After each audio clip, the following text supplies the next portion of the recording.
नमस्कार. सरळ आणि सोपी भगवद्गीता या सिरीजमध्ये आपल्या सर्वांचं स्वागत.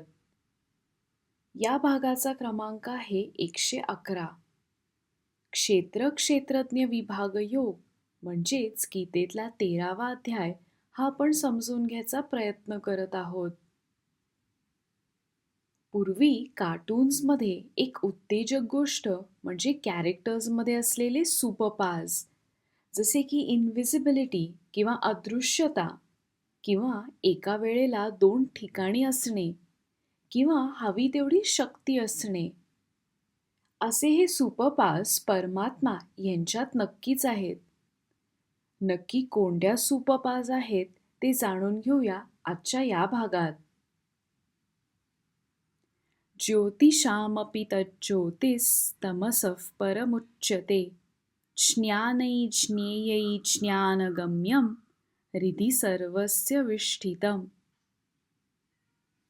हा या अध्यायातील 18वा श्लोक. श्रीकृष्ण अर्जुनाला सांगतात की परमात्मा सर्व तेजस्वींमध्ये प्रकाशाचे उगम आहेत आणि अज्ञानाच्या अंधाराच्या पलीकडे आहेत. ते ज्ञान आहेत आणि ज्ञानाचे ध्येय सुद्धा. मागच्या भागात आपण अद्वैत वेदांताच्या सत आणि असत या संकल्पनांविषयी बोललो.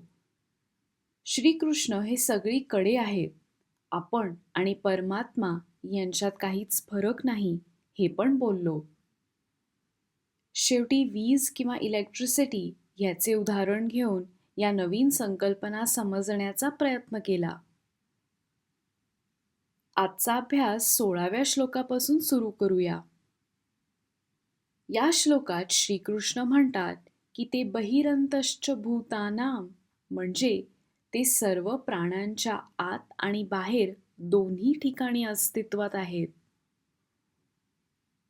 ते दूरस्थ किंवा डिस्टंट आणि चांतिके म्हणजे जवळ आहेत. असे कसे शक्य असेल?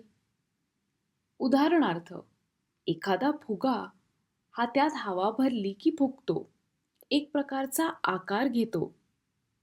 फुग्यात हवा आहे म्हणजे बाहेर आता हवा नाहीये असे तर होत नाही. फुग्याच्या आत व बाहेर दोन्हीकडे हवा असतेच. परमात्मा पण असेच आहेत. ते सर्वांच्या आत व बाहेर आणि तसेच दूर व लांबही आहेत. पुढच्या श्लोकात श्रीकृष्ण म्हणतात की ते अविभक्त व विभक्त म्हणजे इनडिव्हिजिबल आणि डिव्हिजिबल असे दोन्ही आहेत. ते भूत भर्तृ किंवा पालनपोषण करणारे, प्रभविष्णू म्हणजे निर्माता आणि ग्रसणीषु म्हणजे विनाश करणारे आहेत. श्रीकृष्ण हे ज्योतिषामपि तज्ज्योती म्हणजे सर्व प्रकाशमान गोष्टींचा प्रकाश आहेत. आपण शाळेत सूर्य आणि त्याच्या गुणधर्मांविषयी शिकलो होतो. या सूर्याच्या प्रकाशामुळे सर्व गोष्टी या पृथ्वीवर जीवित आहेत. हा प्रकाश नसता तर काहीच शक्य नसते. तसेच रात्री आकाशात दिसणारा चंद्र किंवा बाकीचे तारे यांचा असा स्वतःचा प्रकाश नसतो. सूर्यप्रकाशामुळे हे सेलेस्टियल ऑब्जेक्ट्स आपल्याला दिसतात. इथे सूर्याचा आणखीन महत्त्व लक्षात येतो. श्रीकृष्ण हे असेच सूर्यासारखे आहेत. त्यांच्यातील ज्योती किंवा प्रकाश आपल्याला जीवन देते. सगळ्या गोष्टींचा प्रकाश म्हणजे श्रीकृष्णांचाच प्रकाश असे म्हणायला हरकत नाही. शेवटी 19व्या श्लोकात श्रीकृष्ण म्हणतात की त्यांनी आता अर्जुनाला क्षेत्र आणि क्षेत्रज्ञ या दोघांचा अर्थ समजवला आहे.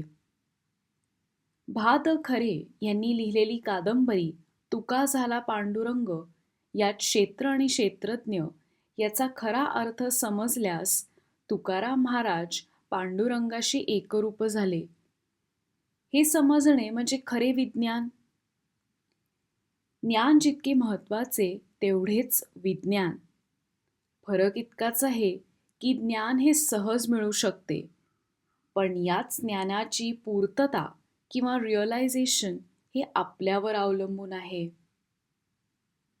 इंग्रजीत एक म्हण आहे, you can lead a horse to the water but you can't make it drink. माणसाचे असेच आहे. परमात्मा यांच्यासाठी असलेली मनातील खरी भक्ती आणि एक स्थिर मन एका भक्ताला श्रीकृष्णांच्या जवळ नेईल. आणि भगवंतांच्या जवळ जायचे म्हणजे मोक्ष मिळणे असेच तर आहे. म्हणजे हे तुमच्याच हातात आहे. क्षेत्र आणि क्षेत्रज्ञ हे तर समजले, पण इथे या अध्यायाचा अभ्यास संपत नाही. पुढे श्रीकृष्ण अर्जुनाला काय सांगतात ते जाणून घ्यायला भेटूया पुढच्या भागात.